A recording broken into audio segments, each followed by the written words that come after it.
So hello students.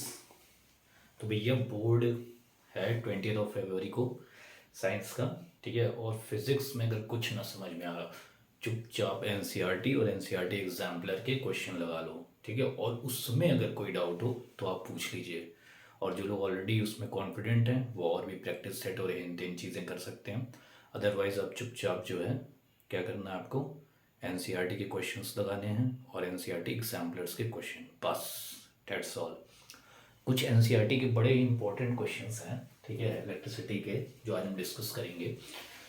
तो ये question देखो, रटना नहीं है, इस क्वेश्चन पे बेस जो है क्वेश्चन आ सकते हैं, ठीक है, जो कि बहुत इंपॉर्टेंट है। जो सबसे पहले एनसीईआरटी का एक्सरसाइज का पहला ऑब्जेक्टिव क्वेश्चन है, a piece of wire of resistance R is cut into 5 pieces, ठीक है। एक आर रेजिस्टेंस का, ठीक है, कंडक्टर है जो कह लो, वो 5 पीसेस में कट किया गया है। आर कनेक्टेड इन पैरेलल, ठीक है ना, आर कनेक्टेड इन पैरेलल, तो 5 हैं, ठीक है। इसको इक्वल पार्ट में डिवाइड किया गया, ठीक है, 1 2 3 4 5, ठीक है ना। तो एक पार्ट जो होगा वो r/5 का होगा। क्यों? क्योंकि r/5 plus r/5 plus r/5 plus r/5 plus r/5, तो ये क्या हो जाएगा भाई, 5 एलसीएम ऊपर 5r हो जाएगा, और ये कट गया तो r आ जाएगा। ये कैसे हुआ, क्लियर हो गया? इम्पॉर्टेंट, इस पे बेस्ड क्वेश्चन आ सकता है कि एक वायर है, उसको 3 पार्ट में 4 पार्ट में काटा गया, तो आपको डिस्ट्रीब्यूशन पता होना चाहिए। तो एक वायर कितना हो गया भाई, r/5 r/5 r/5 r/5 r/5। अब ये सारे किस में कनेक्टेड हैं, कनेक्टेड इन पैरेलल, ठीक है। अच्छा, इनका इक्विवेलेंट रेजिस्टेंस दे रखा है r dash, r dash is the equivalent resistance.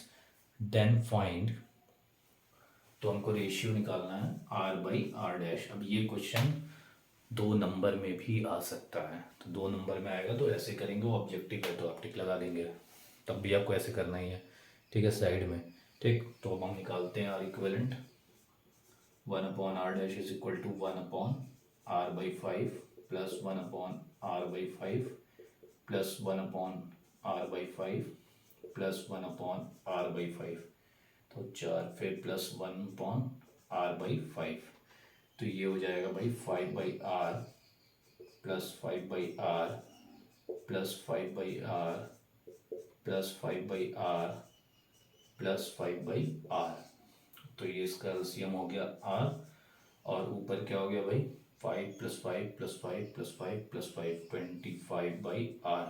तो यहाँ से r डैश हो जाएगा आपका r/25, ठीक है ना। यहाँ से क्या हो जाएगा, r/25, और हमको जो रेशियो निकालना है वो r/, ठीक है, r डैश निकालना है। तो r/r डैश है r/25, तो 25 ऊपर चला जाएगा, कैंसिल आउट हो जाएगा, तो आंसर होगा 25, ठीक है। चूंकि रेशियो है तो यूनिट नहीं होगा, इस बात का आप विशेष ध्यान देंगे। तो क्लियर हो गया, ये इम्पोर्टेंट था, ठीक है। उसके बाद एक क्वेश्चन जो बड़ा इम्पोर्टेंट है और one of my favourite question जो मैं डिस्कस करने जा रहा हूँ, ठीक है, और वो फेवरेट क्वेश्चन है मेरा कि भाई देखो, ये क्वेश्चन ये कह रहा है कि an electric bulb is rated 220 volt, ठीक है। एक इलेक्ट्रिक बल्ब है जिसका रेटिंग है 220 वोल्ट, ठीक है ना, एंड 100 वॉट, पावर है 100 वॉट, ठीक है ना, 100 वॉट। ये बहुत इंपॉर्टेंट क्वेश्चन है, ठीक है, वेरी वेरी इंपॉर्टेंट क्वेश्चन, ठीक है। 100 what when it is operated at, जब ये ऑपरेट हो रहा है 110 वोल्ट पे, ठीक है ना, तो हमसे पूछ रहा है पावर।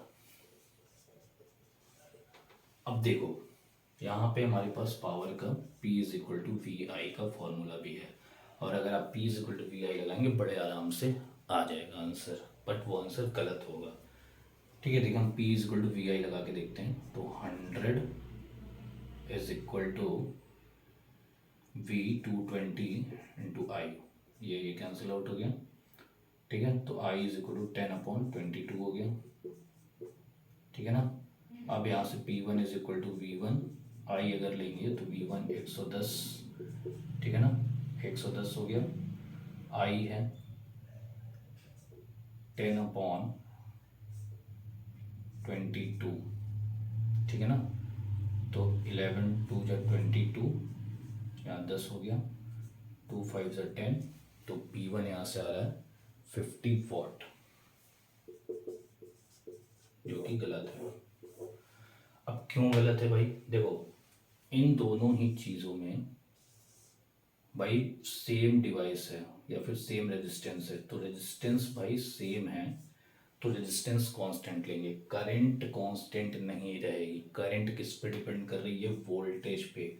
अगर वोल्टेज बदल गया तो करंट बदल जाएगा, ठीक है ना, तो अगर वोल्टेज बदल गया तो करंट बदल जाएगा, लेकिन रेजिस्टेंस नहीं बदलेगा। ठीक है ना, तो भैया हम यहाँ पे लेंगे P इज इक्वल टू, ठीक है, कौन सा फॉर्मूला यूज़ करेंगे, V² R। ठीक है, तो यहाँ से R हो जाएगा V²/P। ठीक है, V क्या है भाई 100 एंड नहीं, सबसे पहले V कितना है 220, तो 220 इंटू 220/P है तुम्हारा 100, तो ये कैंसिल आउट हो गया, मल्टीप्लाई मत करो, ठीक है ना, ऐसे ही अभी रहने दो।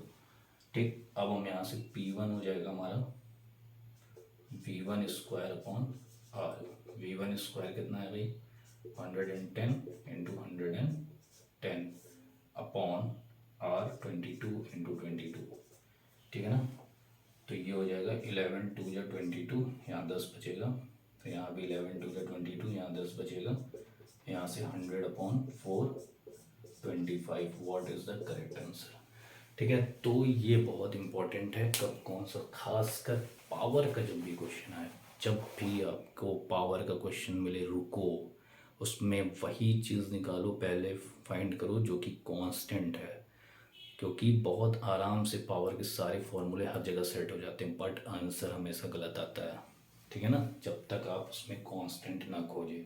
ठीक है, तो ये बहुत इंपॉर्टेंट क्वेश्चन था, आगे भी हम डिस्कस करेंगे। Thank you.